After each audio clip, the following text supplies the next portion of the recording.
It's now time to head over the Irish Sea to catch up with Fran at Accurascale and Irish Railway Models. Uh, we've had to bring this forward a little bit as Ireland was heading into to lockdown. So, good morning, Fran. Okay, now, got some news. We always have news, we always, it's one thing we've obviously done around the UK shows. We always try and have a launch at every show we do. And I'm happy to say that this one is no different. And it's something that we've been working on for a while. It's a coal wagon, and it's obviously something we've been interested in, all the way from HUOs up to HYAs, and we'll see other things in the future as well. But one thing that we felt was an absolute massive gap in the market, and that had been neglected for years and years, is the MDO and MDV. And as you will see on your screen now, here is the shots of the pre-production samples of our wagons. We're doing the welded MDO, which were built from 1951. It's the 1/107 diagram, I believe. And they ran up until the late 80s, or in 1987, 1988, around, I think it was 1987. So we will be doing those in a various amount of guises and liveries covering their areas. And then obviously the MDV, which obviously these are the 21-ton mineral box wagons. They were introduced, I think, around 1960, early 60s, and it's the 1/120 pattern for them. So they ran up into the early 90s, I think, around South Wales. We've seen in the East Midlands, up to Scotland, down in Kent as well, in the Great Eastern region as well, as far as I can remember. So we've been working on them for a while, and again, we're launching with a sample, as you can see here on the screen. And they will be sold in packs of 3, and they're available now to pre-order on the website, and they are due in the summer next year. Yeah. Okay, so are there any variations in the tooling, or is it the same wagon? Any variations on that side of it, first of all? I think the MDO is obviously non-fitted and doesn't have the flaps over the side doors. So we've done that body style, and it's on a common chassis. And the MDV has the flaps over the doors, and it's just slightly different. And obviously it's vac braked as well. So these are our first 2 announcements, but there's other things on that chassis that we will be looking at, and with those bodies. So keep an eye out for that as well. But these are our 2 launch models.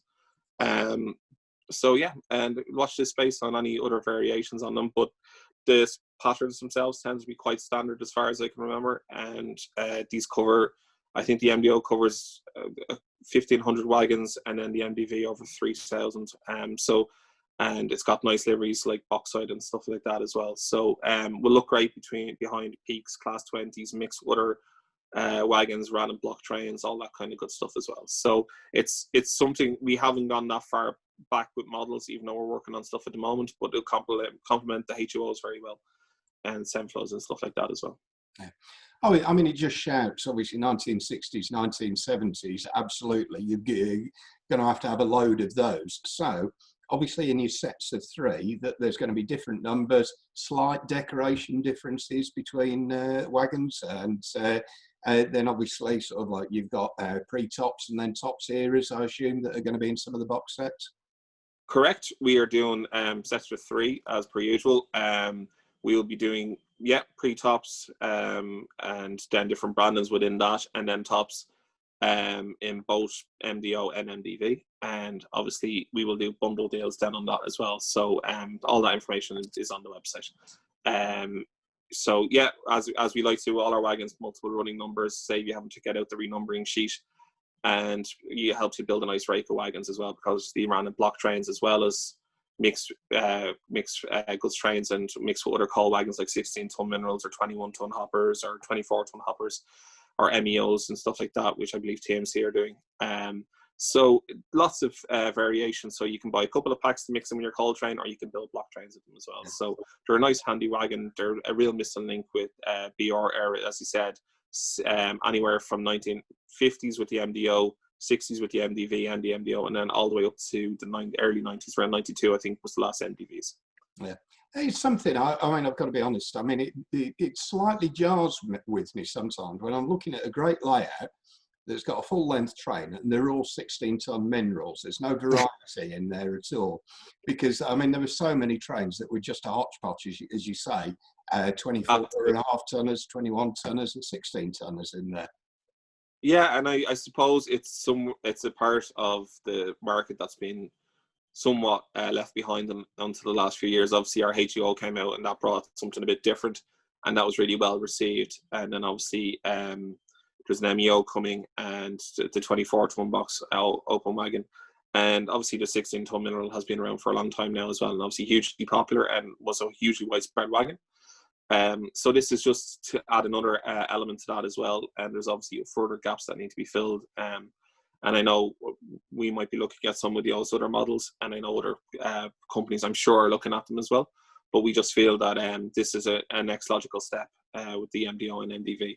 And we've been asked a lot for it via email or on social media, or polls and all that kind of stuff as well. So it's just an absolute no-brainer for us. And while they might see a nice simple wagon, as you said, they're a wagon that you need a rake of, or they were widely travelled and worked in different trains as well as on their own. And it's especially those 1970s coal trains are really, really interesting, because there's just so many different wagons in those trains. And I just think from a modelling point of view, they look fantastic, especially when they're weathered up and they're all, hodgepodge, as you said. So it's just another step to be able to replicate them. Yeah. There's a set of 3 wagons. How much are they? They're working out at $74.95 for a pack of 3. And obviously we will do a rake bundle deal on top of that as well.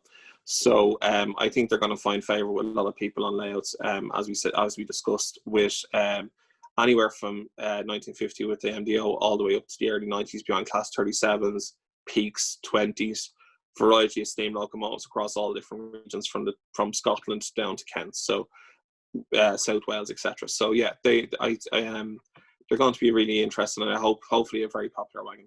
Yeah, well, if it's certainly up to the standard of previous wagons that you've done, that price, breaking it down to £25 for a wagon, I actually think that that's good market price now. Yeah, it's as we always try and fight to make it as cheap as we can do them. And obviously we've been complimented on that in previous years, that our wagons are very good, are very keenly priced and well priced. So that's something we'll continue to fight to do as much as we can. Yeah, well, I think that's excellent news. I mean, particularly for my interest here as well. So I'm well chuffed with that one. So thank you very much. Look forward. I look forward to the order. So yeah, so maybe a year or so, obviously, that we can see a bit more variety in our mineral trains. Yeah, we're looking next summer for delivery, so they're quite advanced, as you can see from the samples. So yeah, we're looking forward to that. Okay, cool. Thank you very much indeed for that one, Fran.